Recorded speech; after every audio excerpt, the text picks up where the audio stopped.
Hey, today I'm talking about 3 recent horror movies all set either entirely in or partially in a gas station. And the names of those 3 films are Unseen, Open 24 Hours, and Night of the Hunt.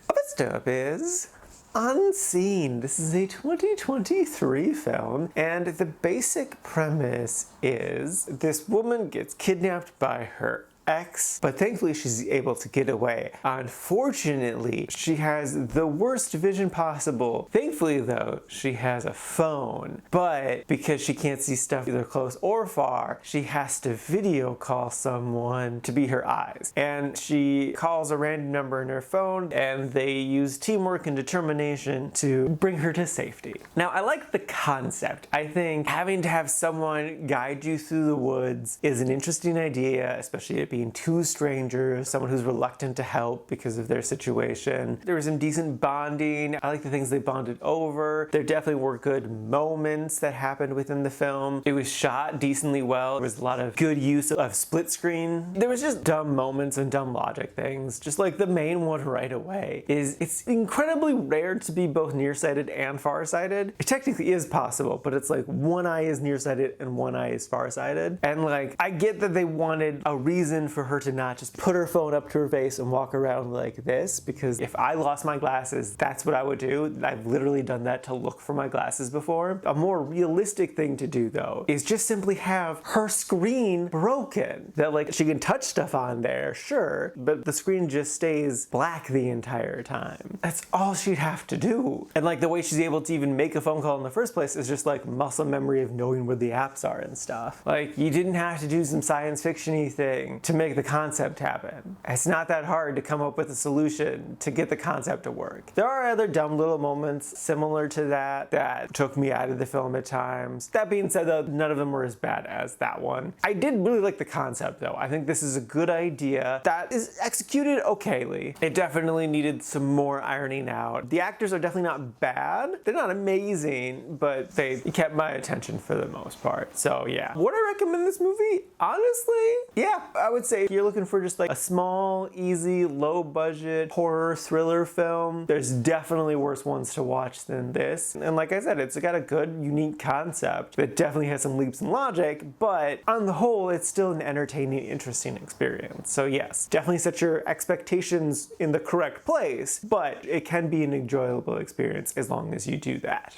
Next up is Open 24 Hours. This is a 2020 film. And the basic premise is this woman was recently released from prison and she's struggling to find a job, so she gets the night shift at this 24-hour gas station. But wouldn't you know it, she suffers from hallucinations. So is all the spooky stuff going on just in her head, or is it in real life? And I like the concept. Again, I think the concept is not bad. She's just a woman still dealing with the trauma of her past relationship. She set her ex-boyfriend on fire for justifiable reasons. And also just like, you know, struggling to reincorporate into regular life again after being in prison is a good story worth telling. Where I struggled with this movie is that they immediately from the get-go just start with some really intense, very realistic hallucinations. So it becomes to the point of like, I can't trust the film at all because anything could be a hallucination. I honestly expected by the end of it for most of it, if not the entire thing, to just be a hallucination. That like either none of the horrible murders that happened were real, or like she was actually the one who was murdering all these people throughout the film. And like having everything being questioned isn't inherently a bad thing, but if I immediately don't trust a film, then that's where the issue is. Like I need to believe stuff. I need to believe the setup. I need to believe the character. There need to be moments that I feel grounded and are real. Like a good example would be something like Shutter Island, of like, you know, there's a mystery of like what the hell is going on. Things do end up being really crazy in the end, but like you believe the story that they're telling you. And at no point did I believe what they were telling me. There was one really good twisty moment that I liked. It's in regards to the bad guy. But yeah, no, the execution of this wasn't great. It does look decent, like cinematography wise and set wise. They put money into this. It's just, I think the script needed more ironing out. It wasn't a didn't like, it was just kind of a whatever film. It was a bit of a sludge to get to the end. I thought about stopping watching, but I powered through. So yeah, no. Would I recommend it? No, it's whatever. And lastly is Night of the Hunt. This is a 2023 film, and the basic premise is this woman and presumably the man she's having an affair with are driving somewhere from somewhere. They state reasons, they state things. It's not clear if they ever told the truth exactly. That's whatever. The car they're in has a hole in the gas tank, so they have to stop at a gas station, and then they get stuck there because some random guy is just sniping people there for reasons.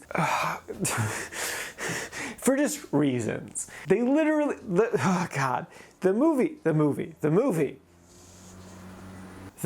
did not want to paint the bad guy, the sniper, as anything specific. So they literally just have him say every reason possible, every reason imaginable. It's like they just keep pulling out candy from a variety candy pack thing. Like, it's everything. And because they do that, the movie just doesn't have a meaning. It doesn't have anything deeper to it because they're trying to be like deep, and it's just like, oh, is it because I'm a racist piece of shit, or is it because of politics, or is it because of something else? Like, they just keep going and saying a million things, and it's like, no, just pick a lane and go with it. Because you didn't, it feels toothless. And even like the lead character, she's so ill-defined that like, what lesson is she supposed to learn? I'm guessing it's to be self-sacrificing or like putting others ahead of herself. But like, what kind of fucking lesson is that? Like, it's just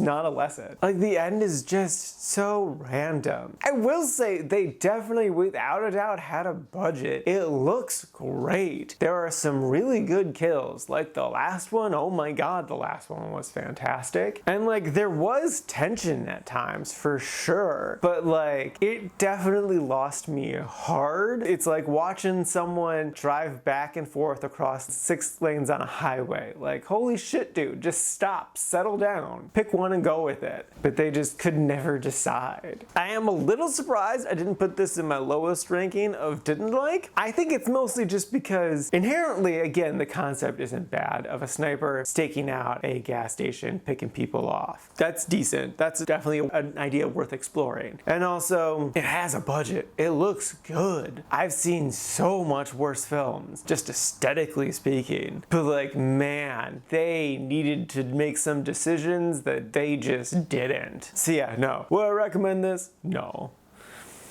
No.